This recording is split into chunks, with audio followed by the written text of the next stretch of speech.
Recording in progress.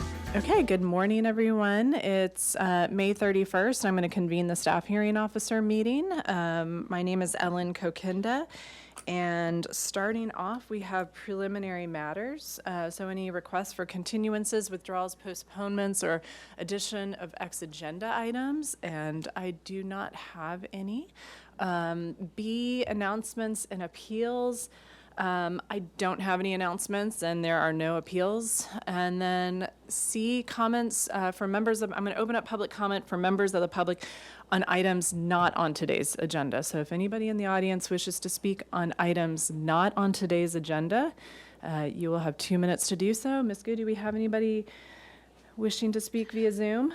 I'm checking on Zoom. We do not have any attendees yet. Okay. Thank you. All right, I'm going to go ahead and close public comment for the preliminary matters and move on to our first item, which is 55 Chase Drive. This is a 14,995 square foot site currently developed with a residential single unit. The proposed project involves construction of a new 12-foot by 54-foot swimming pool, a 6-foot by 8-foot spa, and construction of new retaining walls, hardscape decking, pool equipment enclosure, and landscaping. The discretionary applications under the jurisdiction of the staff hearing officer are an interior setback modification to allow the proposed pool to be located in the southern interior setback, and then a second interior setback modification to allow the proposed pool to be located in the eastern interior setback, and determination that the project is categorically exempt from further environmental review pursuant to California Environmental Quality Act Guidelines Section 15303 for new construction or conversion of small structures. And we have Ms. Swanson here today to present the project. If I could have Ms. Gu switch over to the plans. Okay, Ms. Swanson, whenever you're ready. All right, thank you. So we are looking at roughly a 15,000 square foot RS15 zoned lot with an average slope of 17%, and it's developed with a single family residence. As we can see, it's bounded by 2 other single family residences, Chase Drive to the north, and then a city-owned lot to the south with a water reservoir. The project includes site improvements such as decking and landscaping, a new spa, and a pool, which we can see here runs the length of this section of the eastern interior setback. 10-foot interior setbacks are applicable in the RS15 zone, but 5-foot interior setbacks are applicable for in-ground pools. What we're looking at is an above-ground pool because of the slope. At its highest over here, it's approximately 7 feet tall. And along the southern edge here, there's a setback of approximately 7 foot 2 inches. However, because of the angle of the lot, we're only talking about a very small corner of the pool encroaching. The mechanical equipment is located over here, and it does respect the applicable setback for mechanical equipment, so it's not part of the setback modification request. On the eastern edge of the pool over here, there's a proposed 6-foot interior setback. Setbacks are really meant to provide building relief, which is why in-ground pools are given that reduced setback. It still has openness on the site when you look across it. Because of the slope and because of the nature of this proposed pool being above ground, it does constitute a structure. The site does have some constraints. In yellow, you can see the setbacks, and in red going across the site is an easement, which the applicant doesn't want to build on in the event that the utility companies need to dig up that area. However, you can see in blue that there are still areas that are developable on the site. A pool is a common amenity and it is an appropriate improvement for a single-family residence. However, it doesn't necessarily need to be in this exact configuration. In this exact configuration and a lap pool and wide enough to accommodate 2 swimmers, and therefore staff is not supportive of the 2 setback modifications because there is a conforming option available. The project was reviewed by the Single Family Design Board, and they did receive favorable comments. There is landscaping proposed along this eastern property line for privacy. However, hedges aren't permanent, and they don't necessarily mitigate any kinds of noise impacts. And so again, staff remains unsupportive of the modification requests. In regards to CEQA, the project can be found exempt under categorical exemption 15303, and no reports were needed for environmental review. And that is the end of my presentation. I'm available for questions. Okay, thank you, Ms. Swanson. I'd like to invite the applicants and owners up to walk through your considerations and thoughts and your requests today. Thank you. And if you could just please introduce yourself for the record, that would be helpful.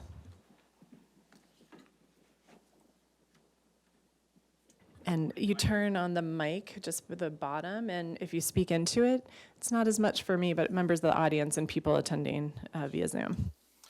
Morning, my name is Scott Menzel. I am the landscape architect for this project at 55 Chase Drive, and I am joined by one of the owners, Chris Ottinger. I'd like to thank staff for the presentation. Stole some of my thunder, but gives me a little bit of an opportunity to look at a few other things and address some of the issues.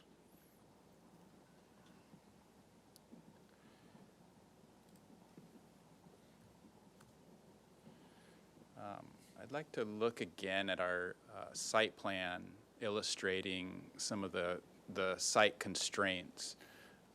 In blue, we've identified 2 areas where we could potentially locate a pool.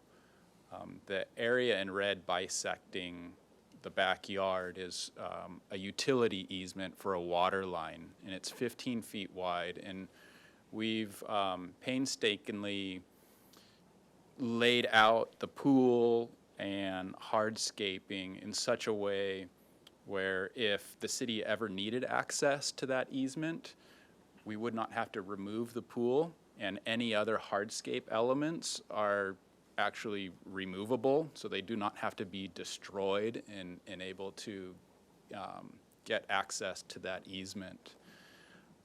During the design development process, we reviewed a number of different alternative locations. One being in this western blue section, running the pool parallel to the topography and parallel to this existing 3-foot tall retaining wall. But unfortunately, that only yields us a 12 by 27 foot pool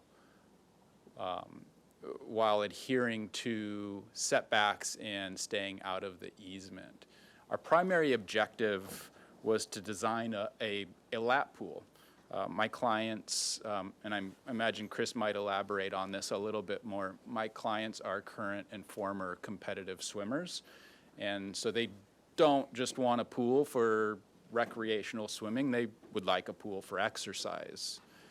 So our objective was to really maximize the length for lap swimming and make the width ideal for lap swimming as well.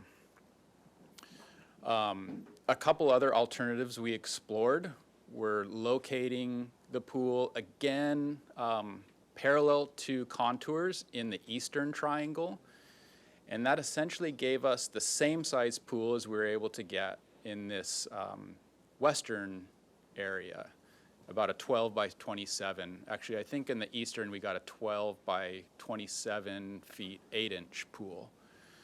And then thirdly, we tried the pool parallel to this easement, and in that concept, we're able to get a 12 by 35 foot pool. We settled upon the pool in the proposed location before us today because it allowed us to maximize the length, minimize grading, and minimize retaining. At this point, I'd like to turn it over to Chris to talk a little bit more about their personal need and maybe the reason we settled upon the length and the width. Sure. Scott's right. My wife and my daughter and I are all have been or are competitive swimmers. It's something we've done for years and years. And when we originally bought the property, we were expecting to put a lap pool in perpendicular to that eastern property line. Exactly perpendicular to how it sits right now, and because the easement, the utility easement that goes through the middle of the property wasn't properly disclosed when we bought it, and when we were doing the addition in front, and we had the survey done, that was when we found out that we had a problem in the backyard. So trying to figure out a way to get this done it's been a real challenge. Scott's been amazing working with us on it. The length is a real issue on a lap pool. A regulation pool is somewhere between 75 and it's either 75 or 84 feet, depending on whether you're in a meter pool or a yard pool. They're both 25 meters, 25 yards.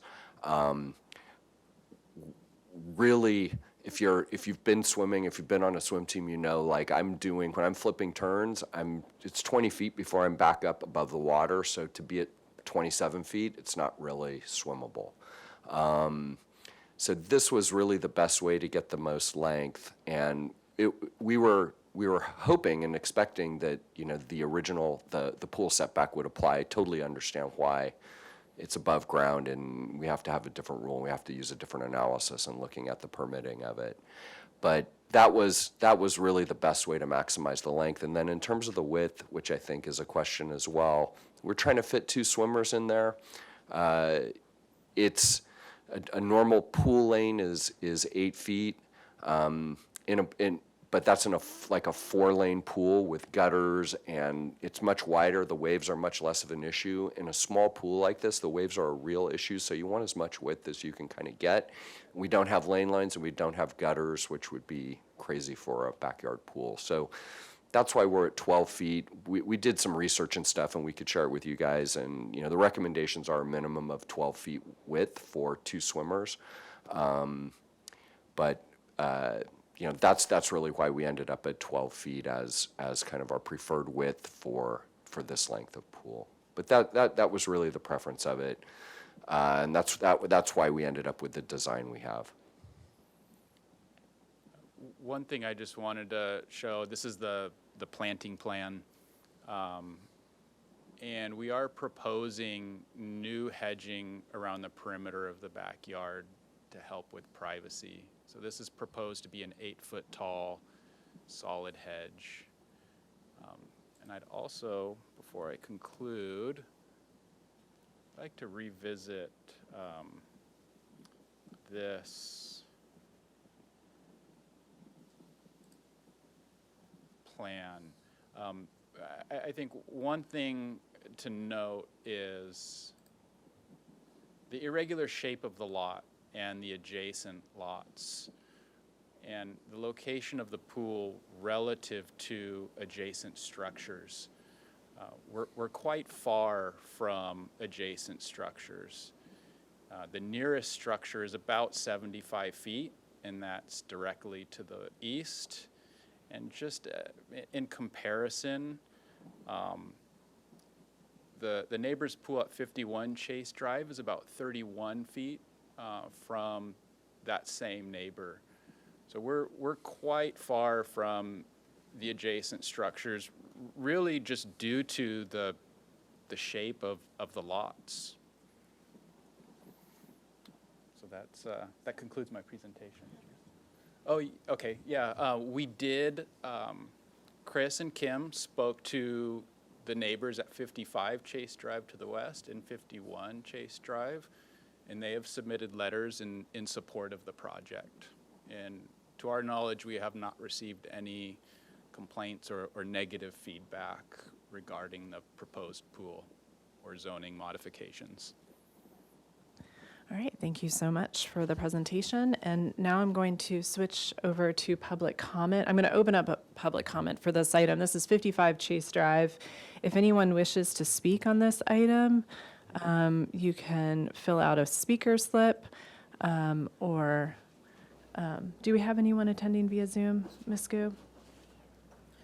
Having viewed Zoom, we don't have any attendees as of yet. So I do just want to recognize that I received written correspondence from Ryan and Shannon Gould. Actually, there were 2 submittals from them, and then Don Roberts and Lisa Messing. So that is, I think, your neighbors that you're referring to. So I just, for the record, I want to acknowledge that, and we have their written correspondence. So if no one wishes to speak in the room and we don't have anyone by Zoom, I'll go ahead and close public comment and switch over to questions. So you did answer a lot of my questions. Thank you for the presentation and staff as well, to Ms. Swanson. And I guess I'm just curious if we could go to the L1 sheet. I think that's the better view, kind of more zoomed in. So I'm curious kind of how you got to this particular design and the considerations for I hear the conversation about the width of the pool and the length, but just trying to understand if you, like, the area between the spa and the proposed pool and kind of what the necessity is there, or the considerations of why not kind of making that shorter and kind of pulling the pool out of that interior setback. You could talk about that a little bit. Sure. Very good question. Where my cursor is, that is one side of the 15-foot easement. We are placing the pool cover vault. So our pool will have an automatic safety cover, and that vault is located at the north end. We have pushed the pool and the pool cover vault as close as we can to this easement line. In fact, part of the pool cover vault extends into that easement. And should someone ever need access to this easement, they can break off this portion of the pool cover vault without destroying the pool shell, and then they could rebuild the section of the pool cover vault. So the only way to push the pool west out of the setback, we would be further reducing the length of the pool, because simply sliding this pool up or west would put it into the easement. And what about moving it further towards the rear? So kind of pulling it back away from the easement, kind of following the line of the easement, but pushing it more into the rear setback.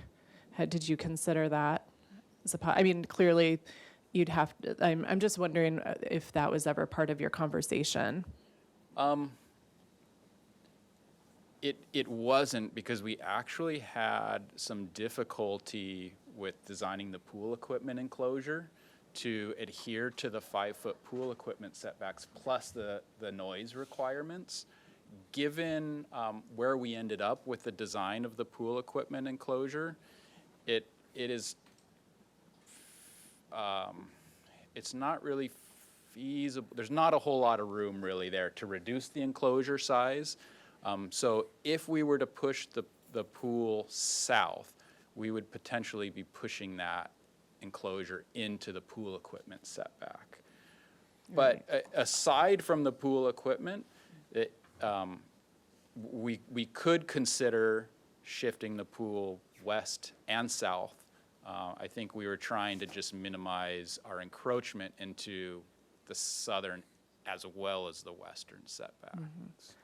Okay, thank you for the explanation. I think my bigger concern is less of the rear setback because of, you're not going to bother any neighbors there, or given that the use, but just having the more of the impacts potentially on the interior, the southern interior elevator setback.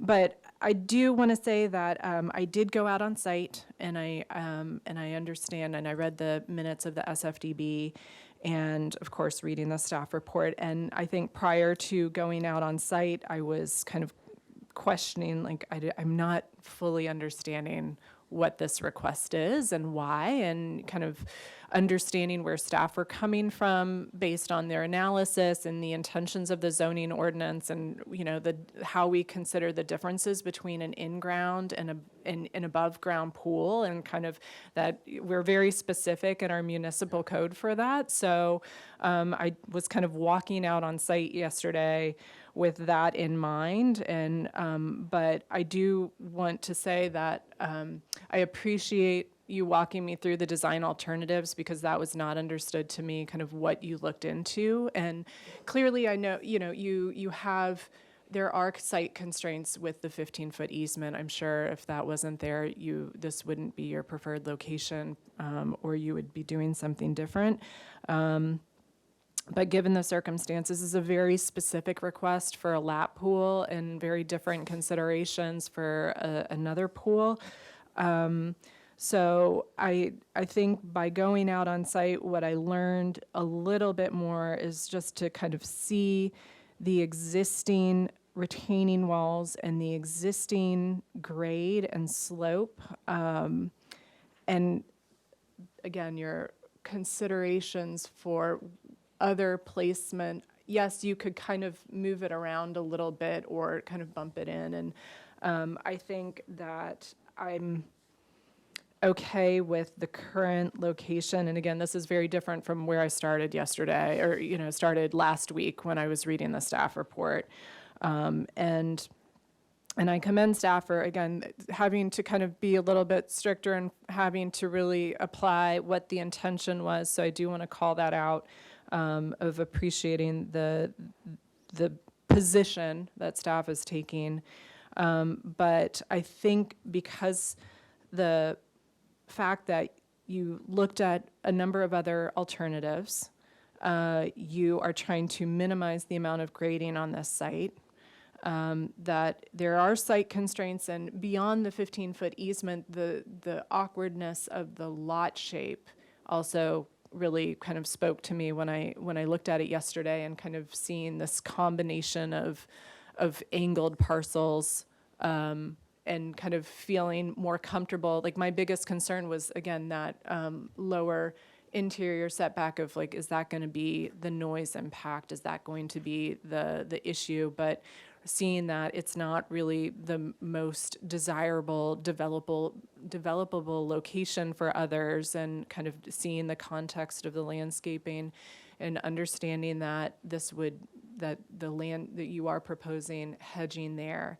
I do think that it would be really important to maintain that, because a lot of people don't want to look at a wall necessarily. And I think that, again, you want to, like, thinking of your neighbors in that way is really important. And I think that's another consideration for above ground pools, not just the noise impacts, but the I would say the unsightliness. And that's why, again, I care less about your neighbors to the rear, because you don't really have neighbors to the rear.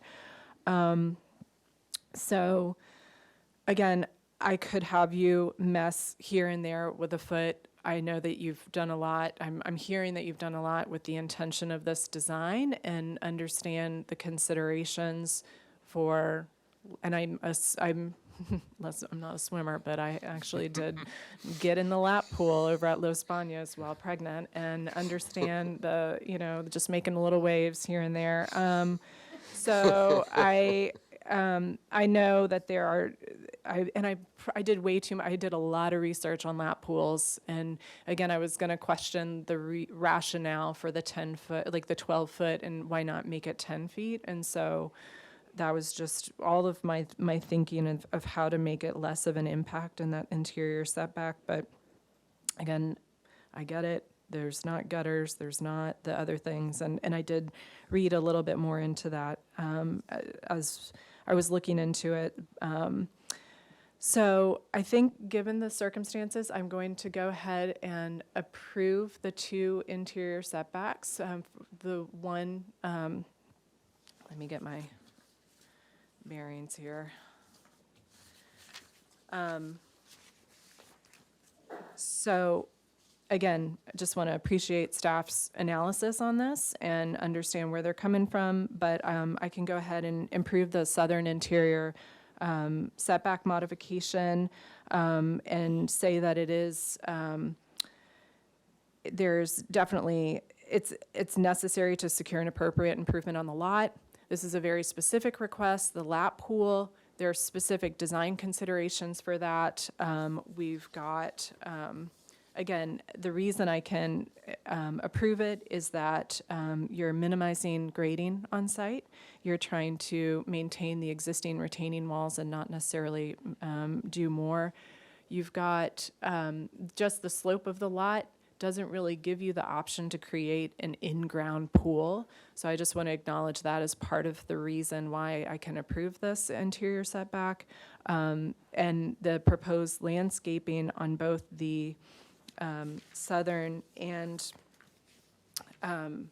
eastern interior setback are appropriate to, again, screen the wall that will be created from the new above-ground pool. And that I will be adding a condition that there is landscaping along there, and that needs to be maintained. So if it, in the event that it ever does, that the planting doesn't work, or that it will need to be replaced so that it's maintained. And again, that's just to create a little bit more buffer between your neighbors, even though I think that it's not going to be the biggest impact given the this parcel conditions surrounding that.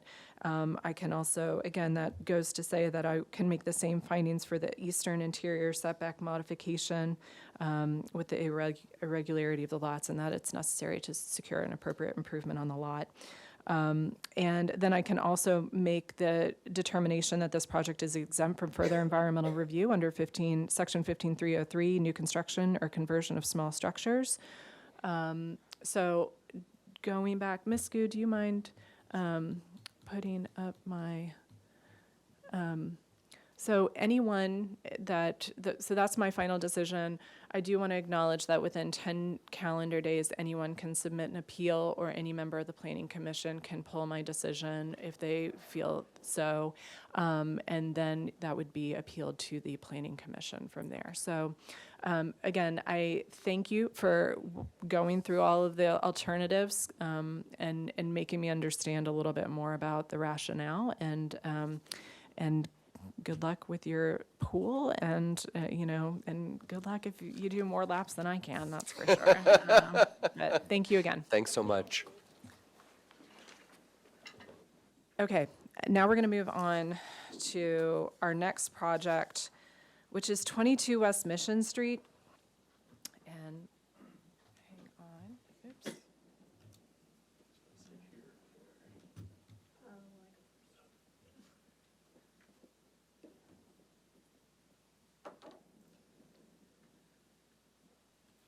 Okay, thanks for being patient. Let me just, here we go.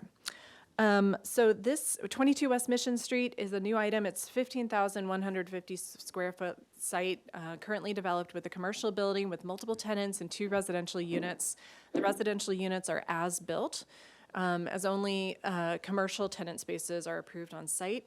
The proposed project involves parking lot restriping, installation of a trash area and bicycle parking, construction of a second-level balcony, and legalization of the following as-built work. So conversion of a commercial tenant space to 2 residential units, conversion of a garage to a commercial kitchen, and conversion of a parking to outdoor storage. The discretionary applications under the jurisdiction of the staff hearing officer required for this project are a parking modification to allow parking lot to have less than the required 19 vehicle parking spaces on site, and an open yard modification to grant relief from open yard standards, as well as determining that the project is categorically exempt from further environmental review pursuant to California Environmental Quality Act guidelines, section 15303, new construction or conversion of small structures. Ms. Gu, can you please switch it over? And actually, were you able to pull up the plans? All right, we're ahead of the game. So, Ms. Swanson, please, whenever you're ready, and I'm assuming you have the photos. Do you have the photos, or was this not for that's for the other project? Yes, you've got, okay, I'm getting my projects confused. Thanks. Go ahead, whenever you're ready.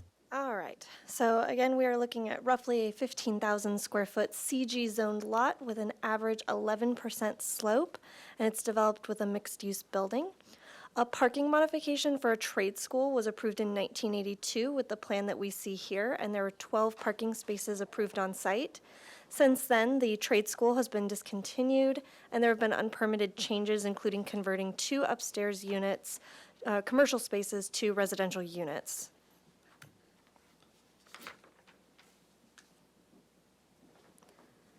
This is a site plan as of today. Again, there are 12 parking spaces in the parking lot, but they've been reconfigured.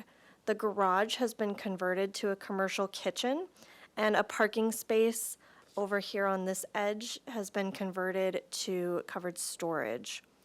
The as-built parking lot configuration does not meet contemporary transportation standards.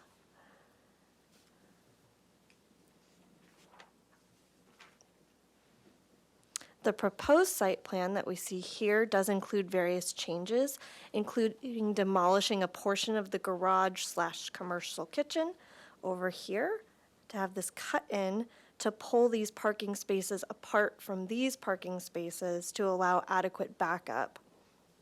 12 spaces, again, are proposed on the lot, and this submitted site plan does meet all transportation standards. Due to the uses on site, 19 parking spaces are required, and that's why we're here for a parking modification. The applicant did submit a parking demand analysis that noted 11 spaces are adequate to meet parking demand, and transportation staff reviewed and agreed with the findings of the report. Staff is supportive of this parking modification request because parking demand is being met, conforming bike parking is proposed, and there would be 2 spaces designated for the residential units as required. The project also requires an open yard modification for those 2 units to allow the common open yard to be located in this main courtyard over here facing the street. This area is accessible to the commercial tenants, which is not technically allowed, meaning that it's part of the open yard request. And then also part of the open yard request is to allow this area here to become the private open yard for one of the units. We can see them here. So here are the floor plans. On the ground floor, we can see that cut in at the garage. And then upstairs, we have one bedroom unit, and there's a new deck proposed, and this deck meets the square footage and dimension requirements for private open yard. But this 2-bedroom unit here wouldn't have directly accessible private open yard. Their open yard would be located down here on the ground level in this private patio. So because it's not directly accessible to the unit is why it needs the open yard modification. And staff is supportive of the open yard modification, both aspects, the common open yard being located at the front of the building and accessible to the commercial tenants, and the private open yard for the 2-bedroom unit being located on the ground level, even though the unit is on the upstairs floor. And we're supportive of this because the site is essentially built out. There's nowhere else to put open yard unless you were to take away more parking. And although the proposed 12 spaces exceeds the demand of 11 spaces, what they're proposing makes sense because this area is already paved. It's easy to essentially block off and make private. And also, we're located about 1.5 blocks from State Street, and there are public parks in the area, such as Alice Keck, to provide outdoor living opportunities. The project was reviewed by the ABR and received favorable comments in regards to the aesthetics of the modification requests, because the exterior changes are largely on the inside of the lot here and wouldn't be directly visible to the street. And also, in regards to CEQA, the project can be found exempt under categorical exemption 15303, and there were no reports required for environmental review. That's the end of my presentation. Thank you, Ms. Swanson. And now I'd like to invite the applicant to introduce yourself and walk us through your project, please.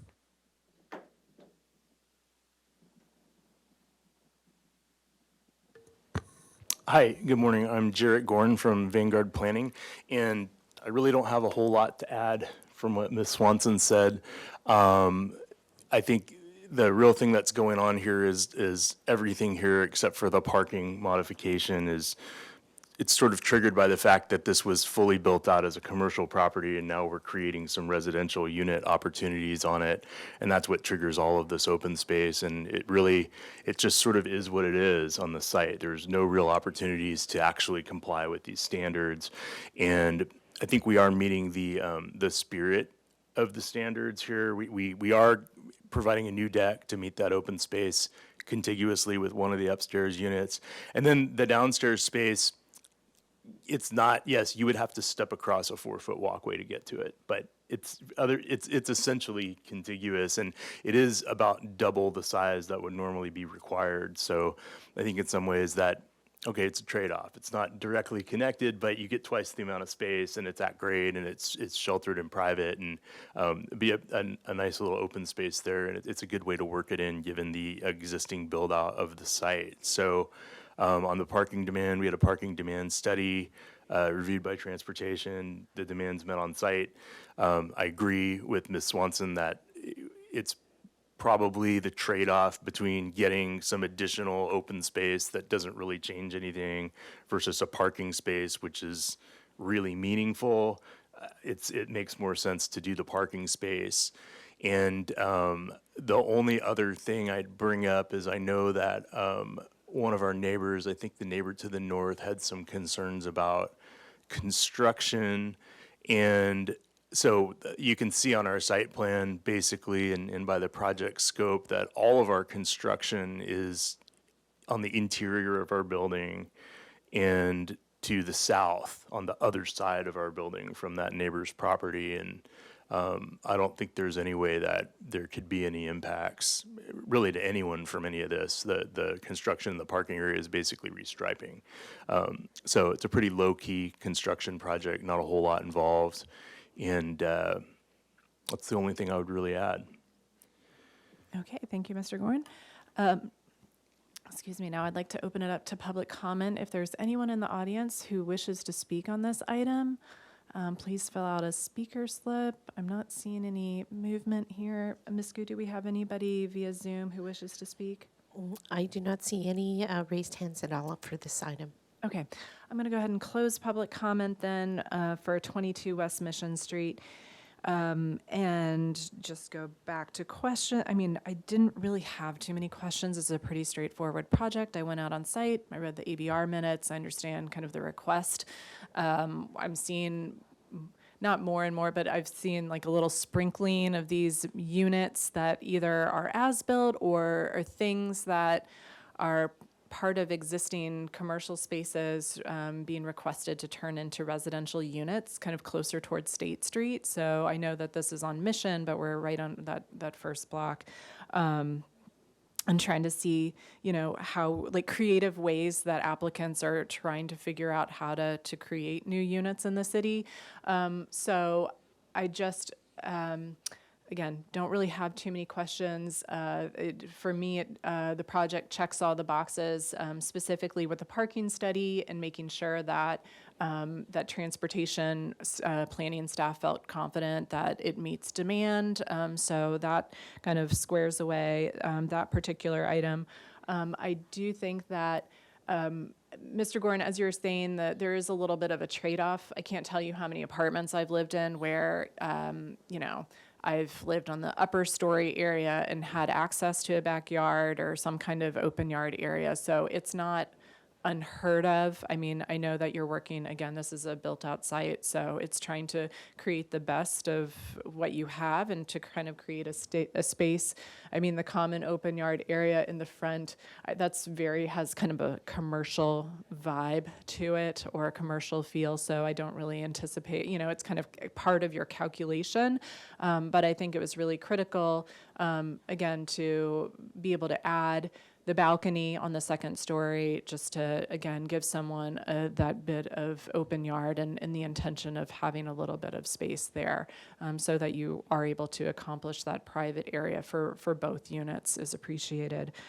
So with that, I'm going to go ahead and make the finding that the parking modification is appropriate for the site, given the the parking demand analysis, that it meets parking, and that transfer staff has been able to review this and sign off and accept that report, and that it meets all of our parking access and design standards for that.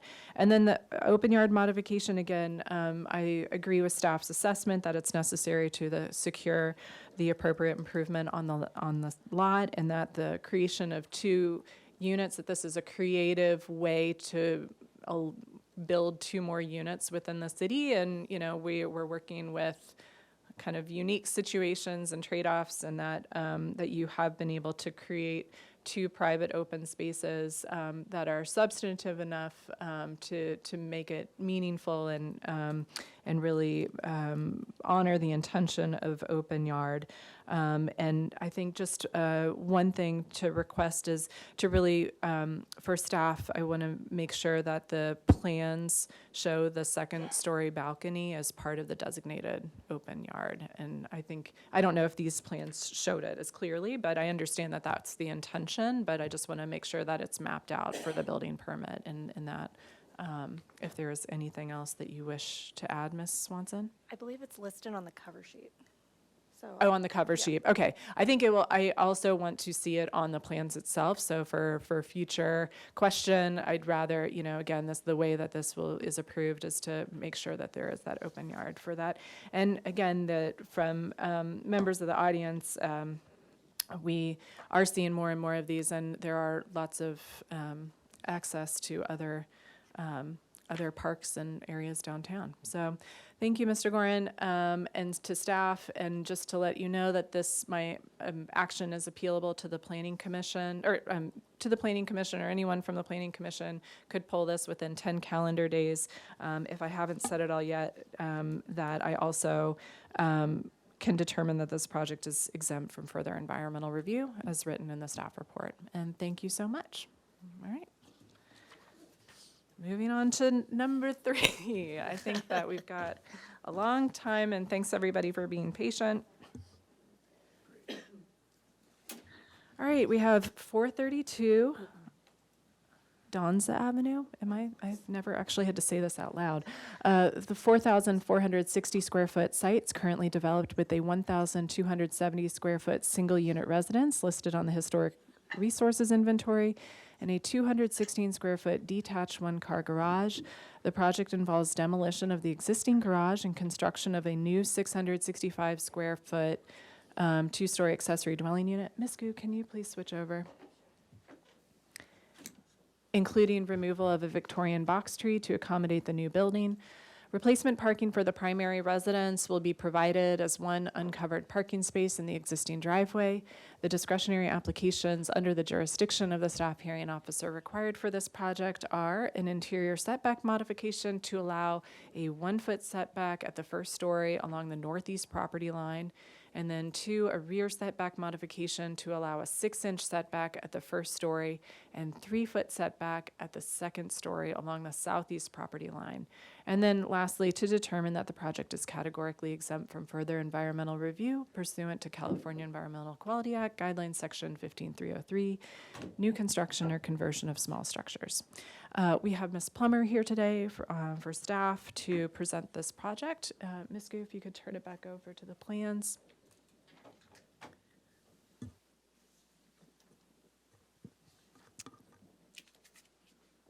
Whenever you're ready.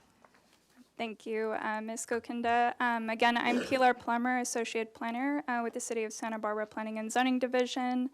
And I'm joined by Mr. Gorin, who's representing the owners who are in attendance as well. Thought we'd start on the photos just for context, but the overall project is located at 432 Dons Avenue. And it involves demolition of an existing single-car garage located in the interior and rear setback, so it's currently non-conforming, and construction of a new two-story accessory dwelling unit that is 665 square feet. In order to accommodate that structure, they are removing one tree, and with the demolition of the garage, they are proposing to provide one replacement parking space in the existing garage. Driveway, thank you. This is the project site, that's the existing garage, and I do just want to show this really quickly for context of other buildings in the area. Directly adjoining the property is a two-story apartment complex that directly abuts the site. The neighbor, which is going to be reviewed as part of this project as well, for sensitivity to their setback, has a single-car garage that is non-conforming. And on the other side of the property, this structure received a modification previously to allow a two-car garage with habitable space above.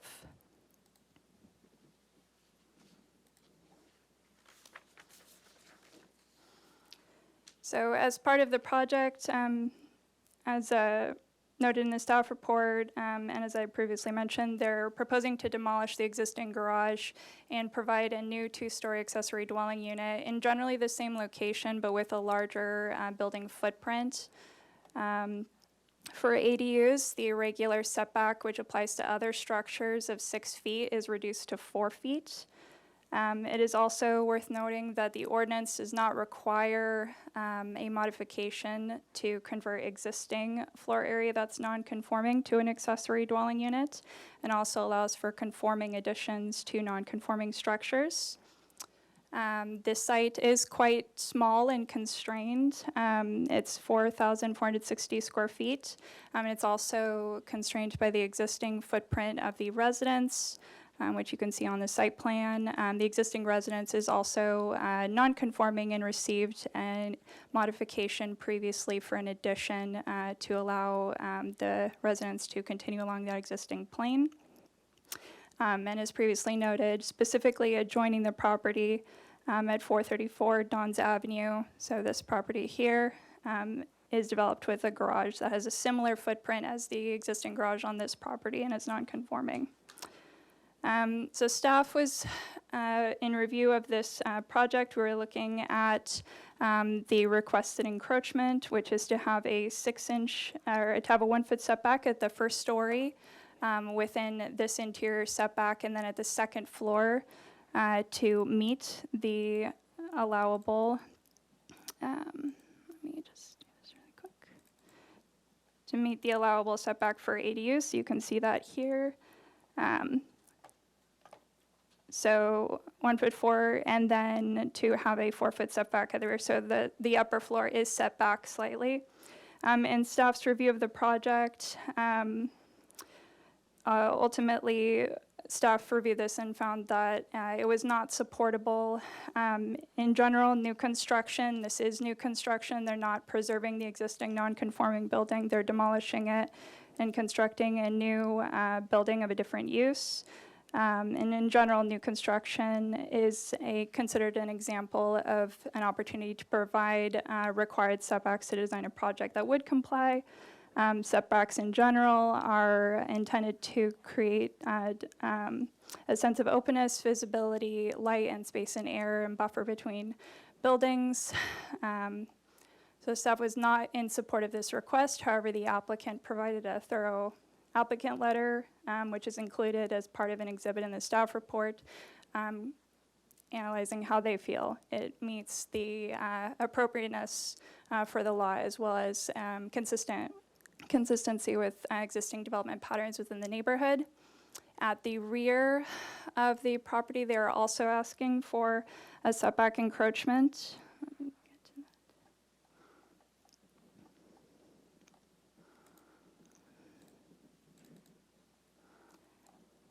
To allow for a 6-inch setback. This is again directly abutting the 2-story apartment building, and I'll just flip back to the photo so you can see that's this structure here, and again another shot of that 2-story apartment complex. And this is on the project site itself, looking back at that 2-story building. This is the existing garage. So again, the request is for a 6-inch encroachment at the rear setback, and they are setting back the upper story slightly. So it'll have a 3-foot setback rather than the 4-foot setback allowed for ADUs. And for similar reasons, staff was not supportive of the requested modification. Again, for the same reasons that this is a brand new building. There are potentially other design alternatives that was heavily discussed as part of the internal review, what alternatives were considered in order to accommodate an ADU, including different iterations of floor plans, but this was ultimately the design that was determined to be the most optimal for the applicant, the owner's preference. So that's why they're requesting it to be 6 inches from the rear setback. And they did slightly set back the upper story since the project was originally reviewed by the HLC. I do think it's worth noting that the HLC unanimously was in support of the requested modifications, both for the interior and rear. And also at the hearing, we did not receive negative public comment from either neighbors that would be directly affected. And for the interior, again, the one facing the single-car garage, we did receive, as part of the plan package, a letter of support from that neighbor for the encroachment. And just noting that, again, there are other structures within the neighborhood that are non-conforming or received modifications to be within the setback. At the design review meeting, the HLC did have some comments about the design of the structure, but not really so much about the modification itself. Again, they did set back the building slightly to provide some buffer for the apartment complex, but the HLC generally had comments more about the design, relationship to the existing primary residence, which is considered for its historic significance. And window ratios, door ratios as well. So that had slight changes from when HLC originally reviewed it last August. In terms of environmental review, staff is recommending a condition if this project is to be approved related to archaeological resources, as well as I noted, that the existing residence is considered of historic significance. However, we did not require a historic structures sites report for this project because they are not proposing any changes to the primary residence, and this building was not considered an impact to that resource nor to the streetscape presence of the site. And with that, that generally concludes my presentation. Staff is recommending that the staff hearing officer consider the project. We're not recommending approval or denial, just that you consider the project. There are specific findings if you were to approve the project that are included in the staff report, specifically that the modification is consistent with the general purposes of the zoning ordinance or the specific purposes of the zoning district. And one of several findings, so either that it's an improvement to the lot, provides unreasonable hardship due to characteristics of the site, results in a development that is generally consistent with neighborhood patterns, or to construct a housing development containing affordable residential units. And with that, I'll turn it over to Mr. Gorin. Thank you so much, Ms. Plummer.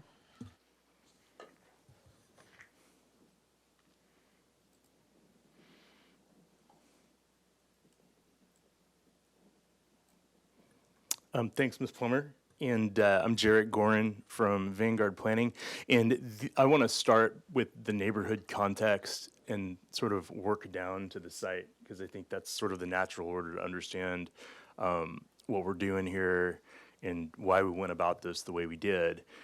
So these were the photos that we presented before the Historic Landmarks Commission.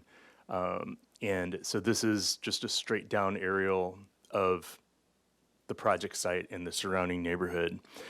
And the thing that is immediately evident in this photo is if you look at the pattern of development in this neighborhood, what you see is, well, number one, small lots.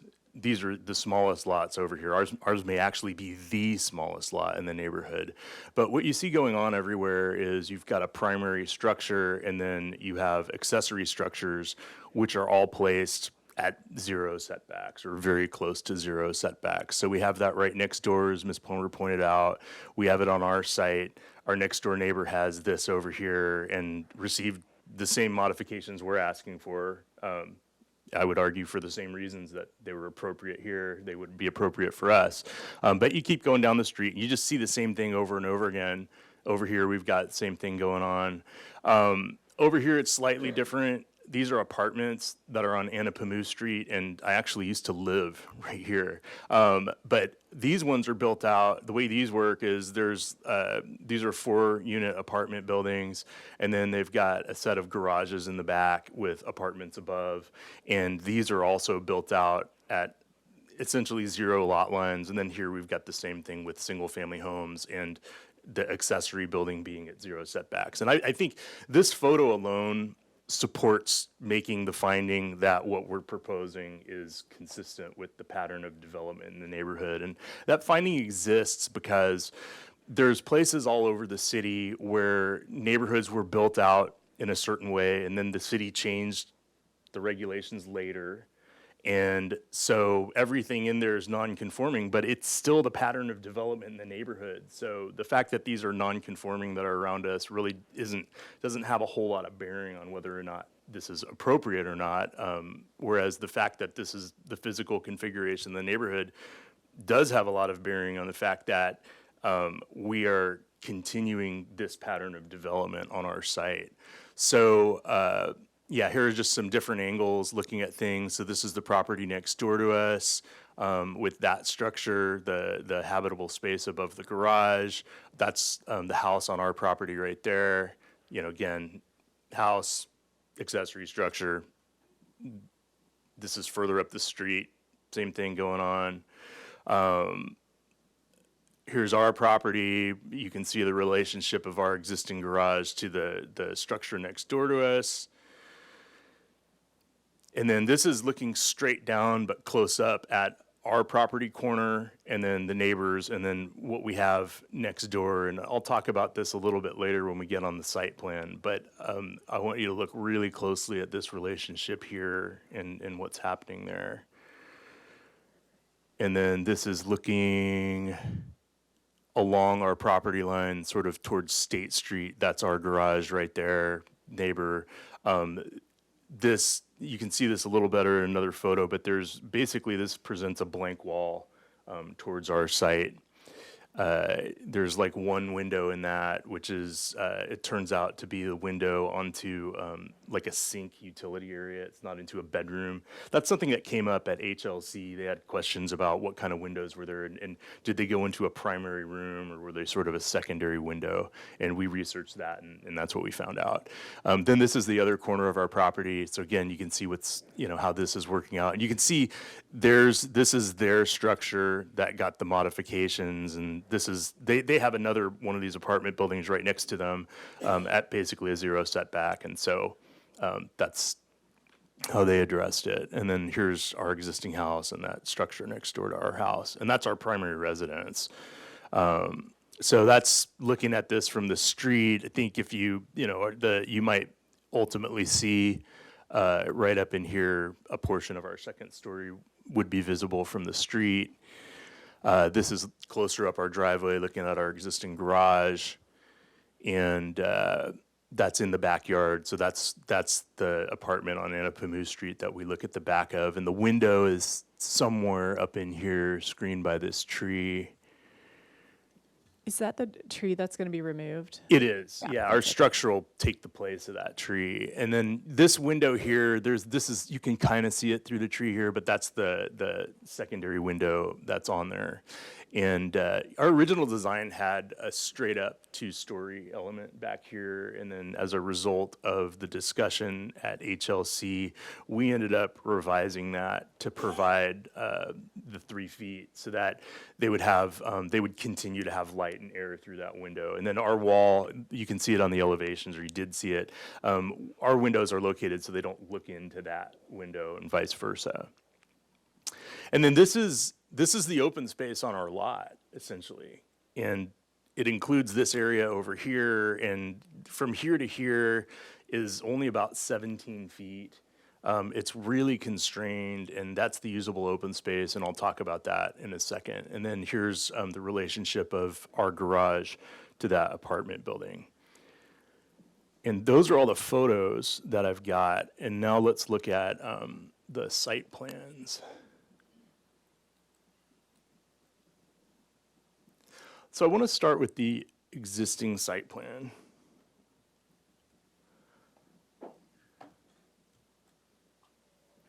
So Ms. Palmer does point out that we are going to demolish and rebuild a structure here, but I want to point out that the accessory dwelling unit law statewide and our local ordinance provides specifically that you can rebuild a brand new structure in the same size and location and, basically 3-dimensional characteristics of an existing garage.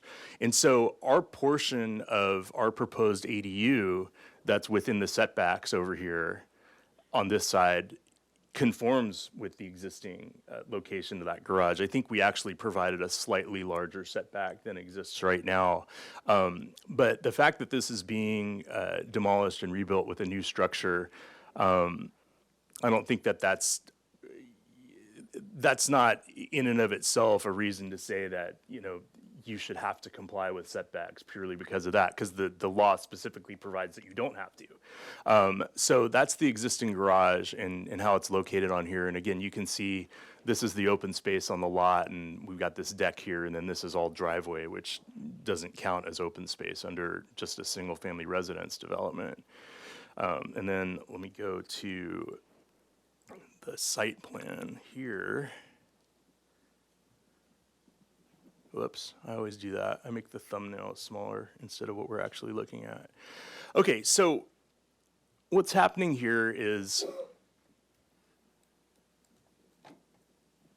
this right here, this like half of this unit is essentially the footprint of the existing garage. Okay, and we're putting our structure back here in the corner like is going on everywhere else in the neighborhood. And yeah, I suppose it would be possible that we could do a 4-foot jog in this structure right here, and for the new part, get out of that setback. But it doesn't accomplish anything. It severely detracts from how you can do a usable floor plan in this space. And I mentioned trade-offs on the previous project, and I think that's really critical to consider on this project. And we believe that putting that extra 3 or 4 feet into usable open space on this site is a superior option to creating an additional 3 feet between the blank wall of this garage and the blank wall of our structure and the blank wall of this apartment and the blank wall of our structure. The intent of setbacks is light and air, but providing that additional couple of feet in here doesn't provide any additional light and air, whereas having this additional space over here does provide a usable open space, and more importantly, it allows us to meet the minimum open space. We're super constrained here. Up here, we're just a couple feet beyond the minimum dimensions of 15 feet for open space. Down here, we are pinned at the minimum dimensions, and we don't have enough open space here to get to 500 square feet unless we totally reduce the size of this structure, and my clients will speak to that. But it doesn't end up with a structure that is going to meet the needs for why they're doing this project. We think that having the extra 1 foot 8 inches between these two structures is a better allocation of open space than having an additional 1.8 feet of space between this hedge and this garage and this blank wall of this structure. We just think this provides light and air to both of these structures, whereas this doesn't provide light and air to either of these structures. And that's a garage. So, and this is actually the neighbor that wrote in support of the project. So they're not really concerned about impacts, and they shouldn't be, because it really doesn't have the potential to generate impacts over there. So that's why we chose to do this structure where it is. And then again, we set back that second story. It actually complies with setbacks on this side. And then in the back, it almost complies with setbacks. And again, that's a function of getting usable areas inside the unit. These ADUs are a real challenge to design. They're really small. And 1 foot makes the difference sometimes between a usable room and just sort of a marginal space that you can't do anything with. And so we really need that foot. It'd be super easy if it was possible to just move that and comply and not have to worry about that. But we're already into the territory of asking for a modification because of the ground floor. And so we just believe it's a better design and really has no impact on anybody to have that additional foot up here on the second floor. So that's our reasons for doing this. I think certainly one could make the finding that this is an appropriate improvement for this lot, but without question, the evidence and looking at the neighborhood supports the finding that this is consistent with the pattern of development that's present throughout this neighborhood. And for those reasons, we would request that you approve these modifications. And I can answer any questions that you have. Okay, thank you, Mr. Gorin. Going to open up public comment now for anyone in the audience who wishes to speak on this particular item. If we've received any speaker slips, I do not believe we have. And then anyone wishing to speak via Zoom, Ms. Gu. And Ms. Gokinda, I'm sorry, my clients, I think, might want to speak. They didn't put speaker slips in. Yeah, well, I'll move back and Okay. I'll give some more time for that. On checking Zoom, I do not see any raised hands on this particular item. Okay, I'm going to go ahead and close public comment and then invite owners here if you could please introduce yourself for the record and speak into the microphone and share any additional thoughts. My name is Janice Jennings. The property at 432 Donzie Avenue is in the name of a family trust that I set up many years ago. And in the intervening years, my daughter married Paul Catan, who is here with me, and they are the successor trustees. They now live in the house with their 2 children. The ADU we are proposing will improve the usability of the property. With a growing family and an aging grandmother, in the short term, it will be a help to have more living space.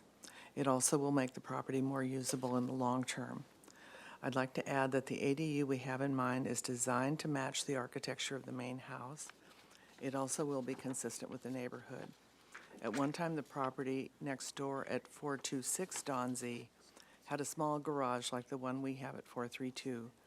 The owner replaced the garage with a 2-story ADU, which has benefited his property, and that's the one Jarrett already showed you.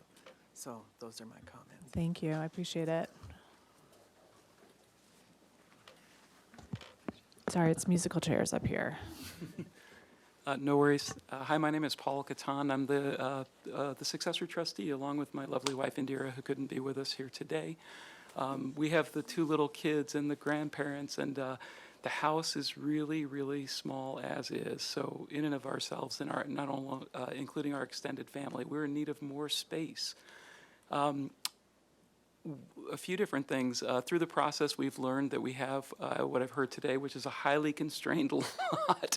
So working within these constraints, we do feel like this is, the proposed ADU is kind of the smallest thing we can build to actually meet the needs of our extended family in terms of having living space. The additional thing I want to mention is we also learned that our house is on the historic inventory, and we had the opportunity to speak with Nicole Hernandez, and we are actually very interested in pursuing designation.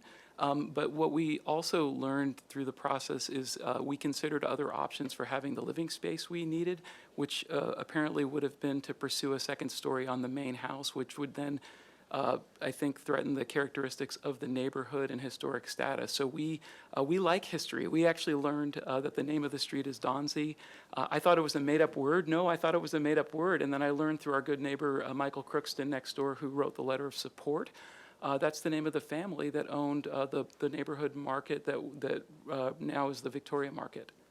And that they were there for many years. So it's actually a family name that has historic significance to our little, part of Santa Barbara. So obviously, we're interested in history. We want to provide for our family's needs and do that in a way that really complements our neighbors and neighborhood. Thank you so much. I appreciate it. Well, so I'm going to move into questions.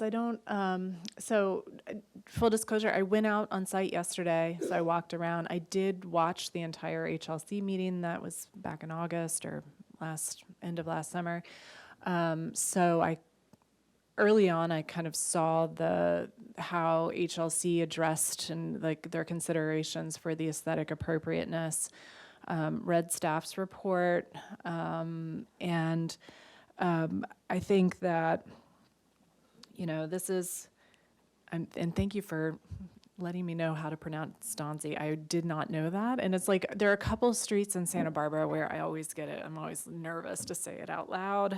So thank you for the interesting history. This is indeed a highly constrained lot. It's the pattern of development is very clear when you walk on that street. It's very different from the context of other neighborhoods. You just don't see as much of the concentration of these types of interior setbacks. So it is a little bit unique to just have one after the next, after the next, after the next, all have essentially 0-foot setbacks. And, some are most of them are 1-story elements, but a couple are 2-story elements. So it's really, it's a unique circumstance. So I do want to just call that out. I know that the applicant, from what I understand, kind of went through kind of back and forth conversations with staff to explore other design considerations and floor plans and, different shapes to try to create more interior setback space, and was not interested in pursuing those because of the impacts to the floor plan and the trade-offs of what do you get by creating a more conforming space or conforming interior setbacks. What does that do for the lot? What does that do for the floor plan? How does that relate to the pattern of development within the neighborhood? So I see all of those things. And again, it's staff's role to, first, we always look for conforming options. And I know that this applicant does the same thing, but I think we always look for conforming options, ask about design alternatives that are conforming, what are those considerations, because, the request is not just something to be casual about. But again, I think from my perspective, the trade-off is I think I'd rather maintain the pattern of development by having the closer setbacks than actually losing the open yard, the quality of the open yard, because you could start to move into that open yard space, which would kick you into an open yard modification. And I think that it's such a small space, and it could be a nice little courtyard area, and to kind of to push the accessory dwelling unit into that area, or even closer to the house would actually, I think is not the superior design alternative here. I appreciate your consideration of, it's always kind of a question for homeowners of, do we add a second story, or is there, you know, now that there's this pathway for accessory dwelling units, what is kind of the path of least resistance from permitting? Because you're asking for modifications for your accessory dwelling unit, that's not necessarily the easier thing, but I do think that given that the primary residence is a historic, it's on the historic resources inventory, that would be potentially, you know, I highly, you know, as a separate conversation, I highly recommend you pursue designation at a later date, and, you know, our staff are here to support that.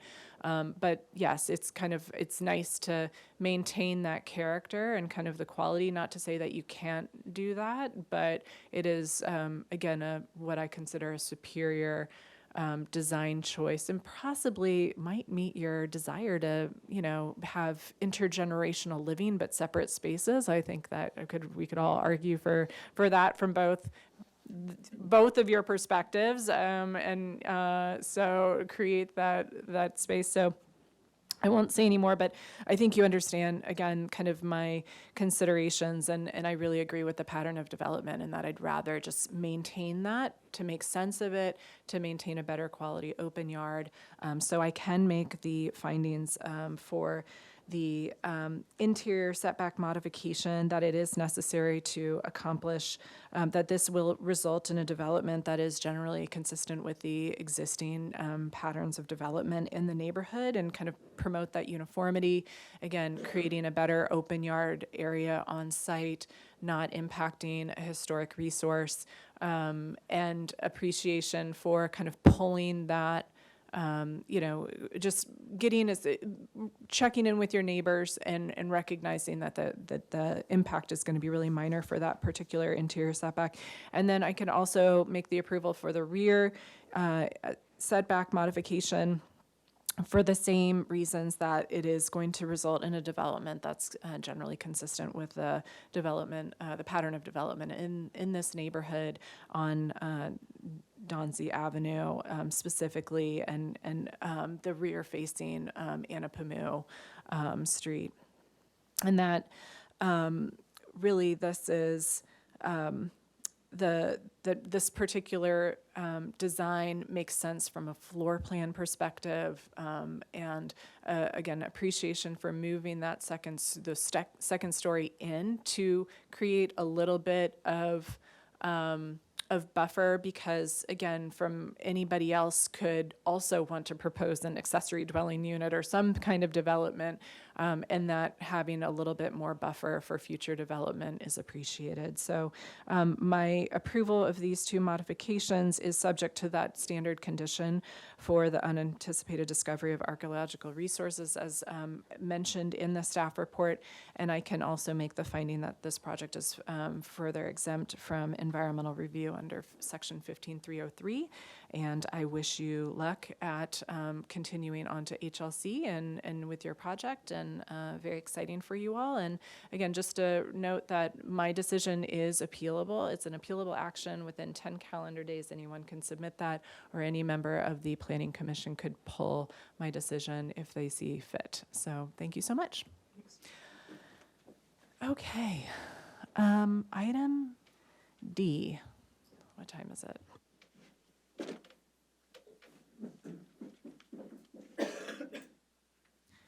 And thank you, Ms. Plummer. All right, I'm just going to power through, I think. Item D is 1889 Eucalyptus Hill Road. Ms. Gu, can you please also change it back to the PowerPoint? Okay. So this is a 15,870 square foot site. It's currently developed with a 1,291 square foot, one-story single-family residence and a 410 square foot detached two-car garage in the Hillside Design District. This proposal will abate violations in ENF 2015-00546 and ZIR 2015-00321. The violations consist of unpermitted work in the garage, which prevents the garage from being accessible by two cars, and the discretionary applications under the jurisdiction of the staff hearing officer required for this project. Parking modification to allow one covered parking space in the garage, one uncovered parking space in the existing driveway, And then lastly, to determine that this project is categorically exempt from environmental review based on section 15301 existing facilities. And we have Ms. Brodesson here today for staff to present the report. Thank you. How do I pull up this project? I don't know where they go. There's too many files. I don't know where they are.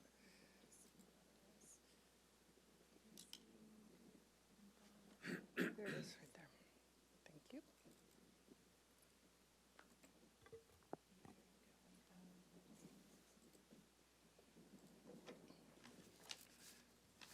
Yes, so this project was, this is Kelly Brodesson, with Associate Planner with Planning, and this project was prompted by a zoning information report, which created an enforcement case because a prior owner on the property had added some cabinets and stairways in the garage, which limited the interior dimensions.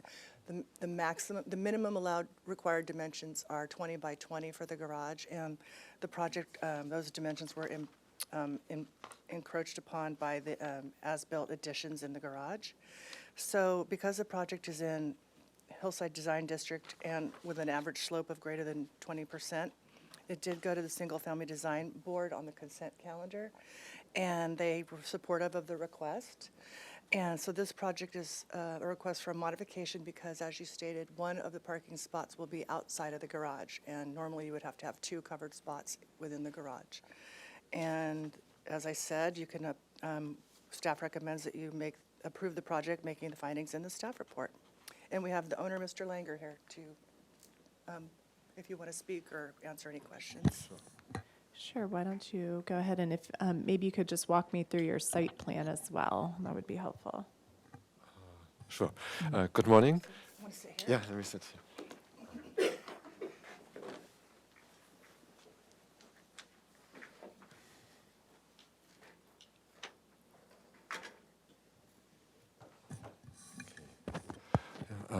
Good morning.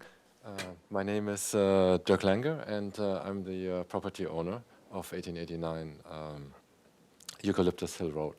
And we bought, as Kelly Brodesson mentioned, we bought the house in 2015, and there were some existing zoning violations. The house was built in 1956, and so the garage actually in the original construction was actually less than the current requirement of 20 by 20 feet. It's actually on one dimension, it's only 19 feet, and there's also a chimney that actually encroaches on one side in the garage that actually reduces the space even further. And then the previous owner had the original plans, and let me see if I can, I think it's, if I can zoom in. Let me zoom in here. Oh, where's the zoom button? There's a couple ways to do it. Yeah, there you go. I think, yes. So on the original architectural plans that are on file with the city, it actually showed an entrance door into the garage from the rear, from the patio on this side, and then just a laundry tray here in this corner. But as I said before, the dimensions are actually, according to today's standard, would be non-conforming. It's just a little over 19 feet on this side. It's 20 feet exactly on this side, but then you also have the chimney that's encroaching here. So the previous owner then added some cabinetry. The house itself doesn't have a basement, so there's actually no other storage possible on the property. So he added some cabinetry and a laundry hookup for washing machine and dryer.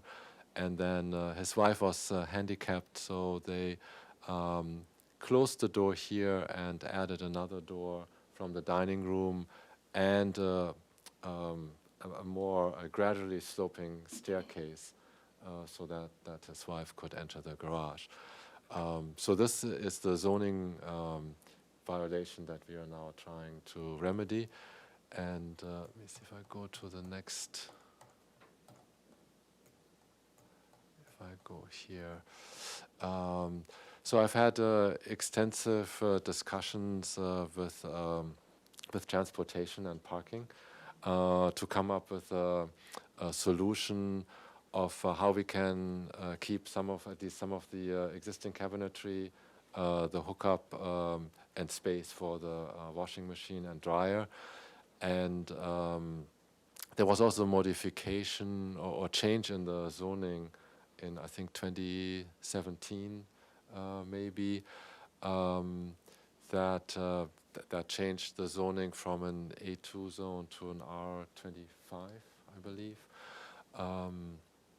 But to make a long story short, the agreement that, or the design that we came up with transportation was to keep, they wanted to keep one non-conforming parking space in the garage by removing some cabinetry, keeping the door from the dining room and the existing staircase. So that would give us a non-conforming parking space of 10 feet wide and 17 feet and 7 inches. Her requirement was that minimum of 17 feet for a non-conforming parking space. So we have 7 inches more in length. Takes into account the encroachment of the chimney. And then have an uncovered parking space in front of the garage, 10 by 10 foot regular parking space, and that would conform to the regulations regarding the setbacks, the maximum turnaround distance that's required, and also that it is hidden from view from the street. The house is actually, the property is on a hillside, and there is a flat area, approximately maybe, the total lot is almost 16,000 square feet. There's about a 7,000 square foot area where the residence is built and the garage. And everything else is on a pretty steep slope. So I measured the slope. It's about 38% for the entire lot from the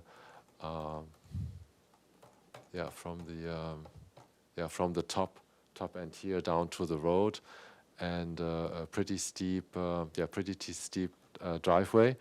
But the driveway is curved, and there's hedges here along here. So from the road, you can actually not view the uncovered parking area. It's all hidden. Let me see. Oh, here. Move more here. How do I? No, I want to reduce it. How do I want to get this to zoom out? If you move your mouse down just to the bottom, there might be something that appears, like a at the very bottom, or if you move your mouse to the center of this, if you go to the PDF, there you go. Yeah, oh, there it is. And you can go Oh, that's that what way. I was looking for. It'll Yes. go away and come back. Yeah. Okay. So there's no new construction actually. There is just removal of some of the existing cabinetry. So here in the shaded area, it's the part next to the stairways and the part in front of the chimney to open up the area for the parking. And then according to the regulation, you are actually allowed to have in the forward area, because of the car is lower in the front, you are actually allowed to have cabinetry or structures higher up, as long as there's a 4-foot clearance from the ground. And so therefore the proposal is to actually just remove the lower section of the cabinetry. Cabinetry is here. There's a cabinet that's mounted on the wall. Then there's an open space here, and then there's a counter and cabinetry, and then these are floor-to-wall cabinets. And we would just remove the lower section, and that would actually give us a 4-foot 2-inch ground clearance from the bottom. And that seemed to, after many back and forth and long discussions, that seemed to be the most optimal and least intrusive solution to abate the violations. Great, thank you so much for your presentation. I appreciate it, Mr. Linger.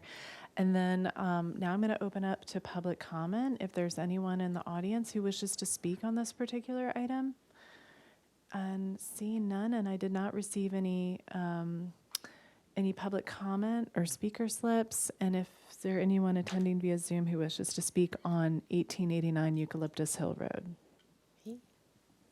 Checking Zoom, I do not see any raised hands for this particular item. Okay, I'll go ahead and close public comment.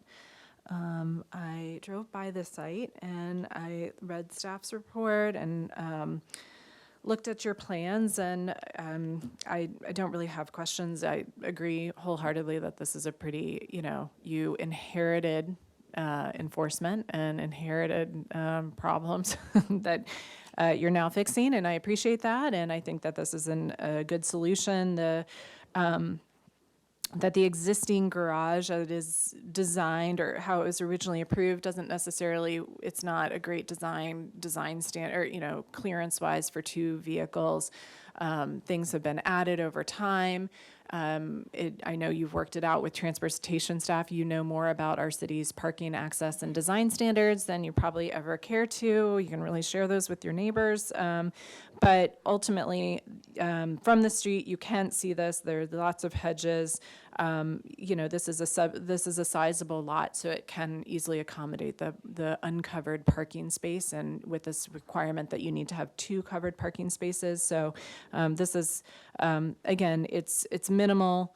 What you're trying to do to just address the enforcement case, address the ZIR, not have to deal with the city or this permitting process much longer. And it does look like you can still achieve some of your storage needs and areas, as well as making sure that it complies with transportation planning requirements. And so I can go ahead and approve this parking modification. And thank you, Mr. Linger, for, again, your thorough investigation. And so I can approve the parking mod to allow the 1 uncovered parking space, and that the second parking space will be uncovered in the driveway as shown on the site plan, and that it's consistent with the purpose and intent of the zoning ordinance as Ms. Broadison wrote in the staff report, and necessary to secure that appropriate improvement on this particular lot, and that it's not visible to the public. There's really no impact, and I can also make the environmental review finding that it's exempt from further environmental review under 15301 existing facilities. Again, with this approval today, anyone can appeal this decision within 10 calendar days, or anyone from the Planning Commission could suspend my decision and pull that. So within that same time frame. But thank you so much, and I wish you well and moving forward with this project. All right. Thank you very much. Thank you. Much appreciated. All right. Last but not least, you all, this is the longest show meeting I've had in a long time. And thank you for being patient to members of the audience. We have, if Ms. Gu, can you go back, please?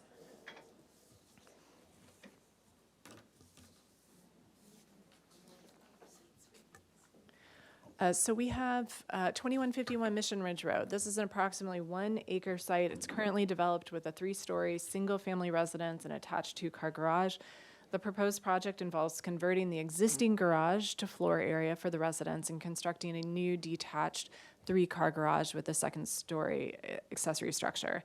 And the discretionary applications under the jurisdiction of the staff hearing officer required for this project are a front yard modification to allow the proposed accessory structure to be located in a front yard, and then secondly, to determine that the project is categorically exempt from further environmental review pursuant to California Environmental Quality Act Guidelines, Section 15303, new construction or conversion of small structures. And we have Ms. Rydell here today to present the staff's report. Oops.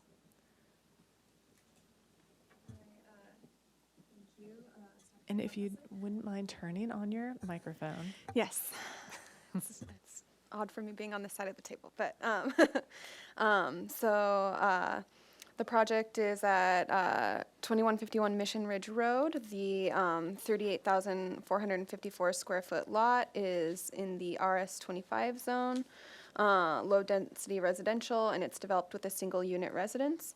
The proposal is for an accessory building comprised of a 3-car garage, half bath, and covered porch at the ground level, and a gym, art studio, and covered balcony at the second level. And I have a minor correction to the project description. The existing garage is no longer being proposed to be converted to floor area, so the existing 2-car garage will remain. The single unit residential zone has a 30-foot front setback, and the proposed accessory building is located at the 30-foot setback line. Let me zoom in here so you can get a better.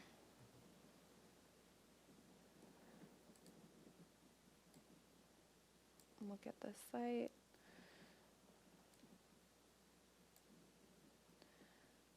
So here's the proposed garage. Here's the 30-foot setback line. The proposed accessory building would keep the 30-foot front setback, but is located in the secondary front yard. So as you can see, oh gosh, I don't know why my shortcuts aren't working.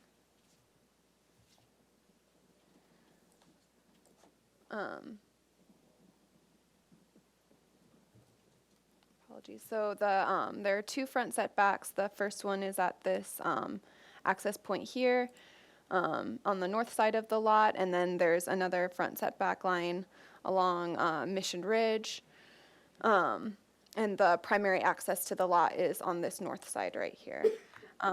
So of important note is that Mission Ridge Road wraps around the parcel and creates 2 front yards. The main residence faces north, and access to the lot is along the northern front lot line.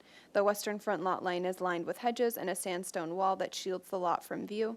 The HLC reviewed the project on September 14th, 2022 and December 21st, 2022 with positive comments. The HLC noted that the general site location and general footprint seem appropriate to the project and to the scale of the house. In regards to CEQA, no environmental reports were required, and the project can be found exempt from CEQA under categorical exemptions 15303.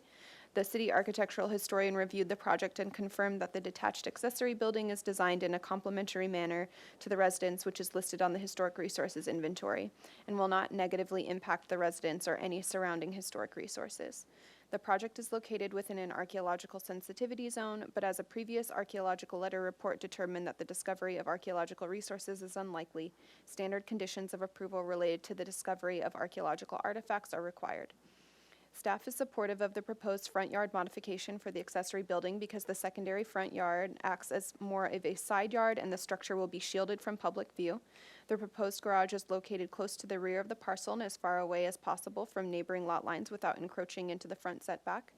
Privacy impacts are not anticipated as the second-story porch would be approximately 47 feet from the rear property line that it faces. So that is the end of my presentation, and I'm available to answer questions. Okay, thank you, Ms. Rydell. And I'd like to invite the applicant to introduce yourself, please. And if you want to kind of walk me through your considerations, your design, your layout, and kind of what your thoughts are and why you're here. Thank you for having me. My name is Will Soffren, and I'm the designer of the project. And it's taken a while to get to where we are today. We did start off with a pre-application to make sure that the process that we were going through allowed as much opportunity for community and also input through planning staff. And the project is a little bit tricky because you've got this unusually shaped lot, and the homeowner would have loved nothing more than to build a detached 3-car garage in the front so they didn't have to have a driveway that stretched across the front of the property. One thing to note is, we've always planned on maintaining the existing garage because it is a structure of merit, and we didn't want to change any qualities of the envelope of the structure on the street facade. But the existing two-car garage is non-conforming and is in no way a two-car garage. You can only fit one car in there. So the homeowner did need and wants to be able to enclose his vehicles. So in exploring where we could put the garage, there really wasn't much opportunity on the property, as you can see when we go to the 30-foot setback, where we brought the garage as close to it as possible. But because of the swimming pool that was pre-permitted and designed before the concept for the garage came up, that's really the only place the garage could be. We don't want to move it any further aft towards the neighbor's property because we think that that would then just cause more driveway and disruption in this property and also disturb the neighbors. Fortunately, because of the topography of the lot, you're not going to see, you be very unlikely that you're going to see any aspect of the structure. Also, what I'm going to do is I'm going to go down to, these are some of my favorite elevations, just to sort of show how the structure relates to the primary structure. So this would be the garage, and this is the primary structure. So you can see that the garage is intentionally designed to be inferior. What is lacking from this plan set is the wonderful addition of future landscaping that will be designed so that you don't have this structure sort of just sticking out in the middle of the lot. I also wanted to see if it's possible if we could like point the camera down. I wanted to show a photo that was taken this morning. If I could ask City TV, oh, they're already on it. And then Ms. Gu, can you swap the camera? Or, yeah, to the main display, I think. There you go. There you go. Okay. Can we zoom in on my phone? If there's any way for City TV, thank you, City TV. That would be great. This photo was taken this morning because we did receive a letter from a neighbor last night, and this photo is taken from the middle of the garage footprint on a 15-foot step ladder. So it's at the eye level, showing where you would be if you were in the art studio, looking out, and you can see that you cannot see the neighbor's backyard. You cannot see any of the houses. So there still will be a good amount of privacy maintained between the neighbors and this new structure. And, oh, I'm sorry, keep going. No, that's all I just wanted to show. Also showing that this would be the neighbor to the west. Again, showing that there is ample amount of privacy and distance from the property lines to address that there's a concern. But I think that's all. Okay, thank you so much, Mr. Sofrin. And Ms. Gu, can you go back to the plans? And if that concludes your presentation, I'm going to go ahead and open it up for public comment. So I do have a speaker slip here for Ms. Helen Kuklelis. And could you please pronounce your name correctly, because I think I've butchered it. And you'll have 2 minutes to speak. Hang on. How much time do I have? I'll pull it up for you. Okay. Hang on. There you go. So you'll have 2 minutes to speak, and if you could just speak into the microphone and whenever you're ready. Okay. Well, my name is Helen Kuklelis. I'm adjacent to the property. And I have some concerns about what's proposed. As an impacted neighbor, I appreciate the improvements to the plans, to the Bliss property plans since the early versions, but more could be done. So my bold suggestion is that the two-story structure in question should not be built at all. It would not only threaten my privacy, but also adding a conspicuous utility structure to such a central location will be detrimental to the aesthetic quality of the beautiful historic property. In the following, I will suggest alternative solutions that cost much less and work much better, in my view. My personal concern at this point is that the planned two-story structure will threaten my privacy and unnecessarily disturb the enjoyment of my own modest property. I was not able to calculate the view shed from the planned structure to my back garden and residence, but I am concerned about that second level. Also, I'm not happy at the prospect of daily traffic noise from one end of the Bliss property to the other. Further, considering the distance of the planned garage and gym from the sole exit on Mission Ridge Road, the use of golf carts may become necessary. That would add unpleasant whirring sounds to the unavoidable noises from the garage and the swimming pool. Instead of continuing the critique, I would like to add some positive suggestions. Long before I became a UCSB professor, I was a professional architect and urban planner in Greece, with degrees from Athens, Munich, and Cambridge, UK. The basic principle of how to organize a space are the same everywhere. My instincts regarding the correct arrangement of spaces are still intact. I understand that there must be reasons why the plan ended up as it is. But I would like to offer these few suggestions for enhancing functionality, aesthetics, and neighborliness. First, take the three-car garage out of there, move it where you can, in the front, on the side, wherever it is possible to add it in front and next to the Mission Ridge exit, where it belongs. According to the plans, there is space for that, and certainly it would be possible to increase the existing two-car garage and solve the problem that way. Second, use all or some of the space of the current garage in the main structure for the private gym. In the main structure, dedicate a third-story room with great views for an inspiring art studio. And fourthly, without a utility structure as the centerpiece and without unnecessary pavements, create a gorgeous garden for relaxation and enjoyment and spiritual renewal. Happy neighbors are good neighbors. Thank you so much. I appreciate. Yeah. And I do want to acknowledge that I also received written correspondence as well from the same speaker. With that, do we have anybody via Zoom who wishes to speak? I do not see anyone else for this particular item on Zoom. Thank you. Okay. So if we're already back on the plans, so closing public comment. I'd like to ask, so can you tell me, did you end up, well, okay, a couple things. I just want to acknowledge that first and foremost, that this applicant went through our process and from what I understand, was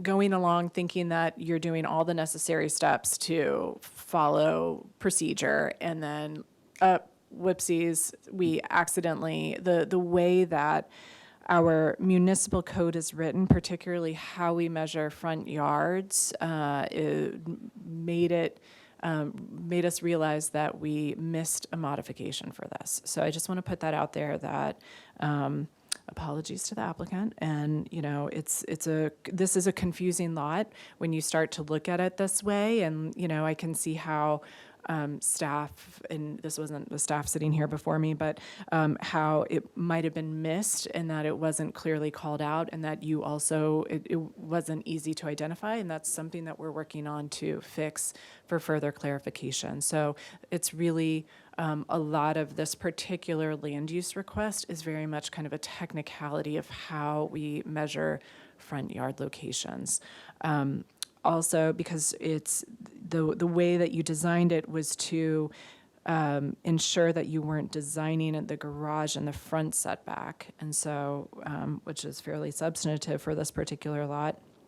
And the design overall, or the parcel, has two front setbacks with a very small portion at the very kind of curve of Mission Ridge, and then again extending down. So again, very technical reasoning for why this needs a modification, and that we missed that.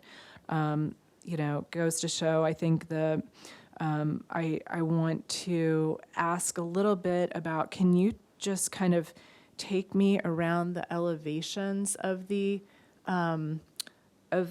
proposed structure and talk a little bit about, some of the, like, how the privacy, you've showed me the images from the photos, and I appreciate that kind of perspective, but other considerations for privacy for the closest neighbors. And just either design or kind of noise, like how do you consider noise consideration, lighting, certain things like that, and just, some basic information. Yeah, no, I understand. Fortunately, going back to sort of the shape of the lot really actually did create a lot of restrictions and kind of pushed us into the center of where we are. And wanting to put our best foot forward, that's where we started with the pre-application without coming with this finalized design. We wanted to go to the HLC. We wanted to give the community the opportunity to chime in and talk about how this was going to have an impact on the neighborhood.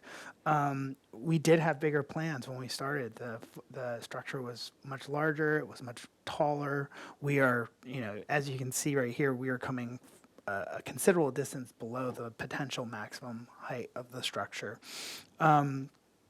The homeowner, they've just had their first child, and they plan on continuing to expand the family. And they're both creative individuals. So having the main house as the family space, the idea for them is having this gym studio on the second floor is their quiet, creative space. I bring that up as sort of, there's no bathroom up there, there's no kitchen. It's really just a room, and it's a space for them to work in solitude and be quiet. I'm going to go, this is, I think, probably the impact, the elevation that's going to impact the project the most based on the neighbor who's here, where we are looking at the southern elevation facing north, and we've got this enclosed arcade area right here, and we've got a covered porch on the second floor. But, I did talk to the homeowner this morning about the letter that came in, and, not trying to throw any wrinkles into this or upset anyone, but they even sort of brought up, well, maybe the good neighborly thing for us to do would actually be to make a little change on this plan. I'm going to go to the floor plan here. And they asked me after today's meeting to maybe just see if I could rotate the covered porch so it's facing the swimming pool. And that way we would be directing any sort of, if anyone was having noise or anything, it would be directed towards in between the two structures instead of back towards the rear yard and the neighbor's property. And also make sure that the focus was between the two structures and the swimming pool, and there was no focus overlooking the view or at the neighbor's yard. And then in regards to lighting, staying in line with the primary structure, I don't even think we have sconces on this plan because the idea was to be very inconspicuous with the lighting, absolute minimum, light the arcade, maybe some small sconces up on that deck there, but homeowners, again, a big fan of dark skies as well, and they would like to be able to see the stars from their home. So. Okay, thank you so much. I appreciate the answer. And I think the couple things, and I do want to respond to the speaker's comments a little bit. So this is a substantive lot.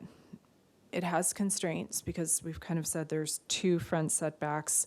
It is a structure, a designated structure of merit, and you did go to the Historic Landmarks Commission with this particular design, and they were supportive of it. And I think there's a reason that the structure, the proposed structure, wouldn't be moved in front because that would potentially obstruct the view of the historic resource, which is something that staff, our architectural historian and staff would advise applicants against that, and then they would also hear that information most likely from the Historic Landmarks Commission, so we would probably be consistent there. So I think that, again, if this were a different type of, if this weren't a structure of merit, or, you know, if this were just a house without any kind of historic significance, you would possibly consider other locations and things to minimize that. And also looking,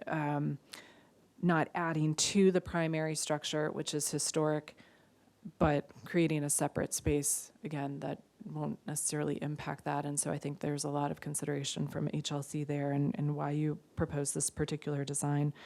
Can I throw one more quick thing in? I'm so sorry. Yeah, that's, It's just also like having the covered arcade, the porch is also, yes, this is a garage, but you know, to the point of also of the public comment was that we would like it to blend in and be cohesive with the property. So adding these habitable elements make it, I think, fit better where the location of where it has to be, given the limitations of the lot. okay, thank you. So I do want to say that I am not comfortable telling you where a porch should go, but I do appreciate the possible ideas that are coming, that concept, and maybe that this neighbor might be amenable to that, or, you know, would prefer that as opposed to, you know, something that's more pool facing. I do think that maybe you could discuss that, look at that. And again, ultimately the Historic Landmarks Commission is the one to approve the design of the structure. This is really about the location and the siting of it for me. And again, I think about privacy impacts, and that's something that I do want to encourage you to explore that and appreciate that openness to it. So again, because I can go ahead and make the front yard modification, the approval for this front yard modification approval, because I do believe that it's consistent with our municipal code and specifically for RS zones, and that in terms of where accessory structures, or like what the purpose of this. And again, I appreciate this is it's constrained in that you've got two front setback, or you have two front yards based on two front setbacks and just the nature of the lot and the parcel.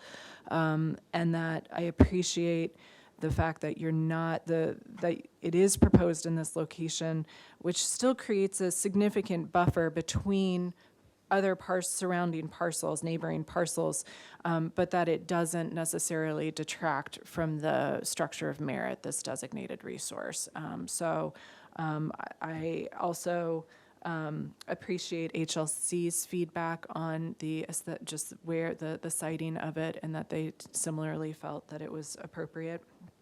And I agree with staff's assessment here in the staff report, so I can make those findings for the front yard setback modification, and I will add that condition that staff added about the unanticipated archaeological resources, so you understand what that means, and that as part of this, there will also be the environmental review, that this project is further exempt from any environmental review for under 15303 for new construction or conversion of small structures. With that said, I would like my communication to staff. I'm not conditioning anything, but I want the communication from staff and to the applicant to really look at that design alternative and to, check in with your neighbor, check in as, the possibility of if that's a preferred alternative, if you are open to that, to possibly take back to the Historic Landmarks Commission. Again, it's not a direct, there's no condition, but I think that might be helpful to maybe mitigate some of the potential noise concerns if it's not as much of an issue. But you can still, that the owner can achieve that particular arcade, the balcony, and perhaps mitigate some of the additional concerns from the neighbor. So with that, that is my decision, and just want to clarify that my decision can be appealed within 10 calendar days, and we have information. Let me pull up my screen. Hang on, I'm going to just make all of you ill by moving through that too fast. So yes, my decision is an appealable action.